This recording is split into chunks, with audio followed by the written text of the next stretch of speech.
Hi everyone. I hope you're all okay this Sunday morning.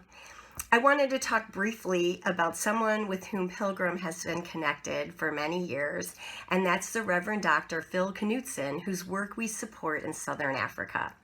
As part of the global mission team at Pilgrim, I was curious about Pastor Phil's work. What does it mean in the year 2020 to be a missionary? So I arranged a phone call with him. It was daytime for me and late evening for him in Johannesburg, South Africa. And we had an amazing and delightful conversation. I'm going to put more of that in a written piece to share with the congregation, but here are some highlights. First, though he lives in South Africa, he actually works in 10 different Southern African countries, including South Africa, Mozambique, Zimbabwe, Zambia, Namibia, Angola, Botswana, Swaziland, Lesotho, and Malawi. Now, when I hear the word missionary, for some reason my mind goes to something very top-down, patriarchal, colonialist, etc., etc. Intellectually, I know that that's an old-fashioned construct, but for some reason I associate the word with missionaries in old movies about colonial Africa. Well, Pastor Phil Knudsen's work could not be further from that. For instance, one of the things that he's most involved with now is conflict resolution and peace building. He's not telling people what to do. He's involved in peace training, which means raising up local leaders who will reach solutions together.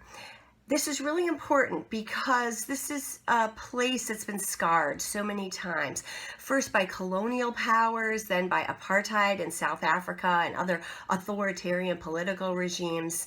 As he explains, the trauma is very deep. But in one case in Zimbabwe, with Pastor Phil's help in doing peace training exercises, these new peacemakers decided to make a physical change that would also help two fighting communities overcome some of their political divisions. There was a ravine between these two communities that often flooded and was difficult to cross. So the trained peacemakers from both communities got together and decided to build a stone bridge by themselves without any government help to get across that ravine. It was a project that would benefit everyone, and by working together, they might also build some social cohesion. It took a while. They had to draw up plans and collect money to buy cement, and they had to gather all these huge boulders that would be used to build the bridge, but they did it. And later, participants said things like, "It does not matter that we belong to different political parties or churches. Peace brings development. This bridge connects us and is for our children and grandchildren." And they said, peace training brought reconciliation and removed negative perceptions, grudges, and conflicts. We could not see each other as brothers and sisters, but when we found peace, we started to work together. We were transformed. Pastor Phil told me it was a very symbolic as well as a practical symbol of building bridges.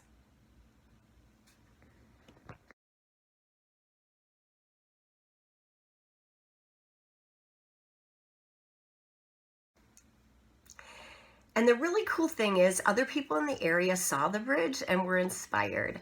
One got to work building a school, another person is building a clinic, and now other communities are asking the group to train their leaders in peace building.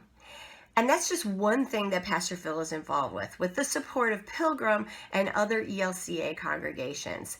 He also responds to natural disasters like a devastating cyclone that hit Mozambique and surrounding countries last year.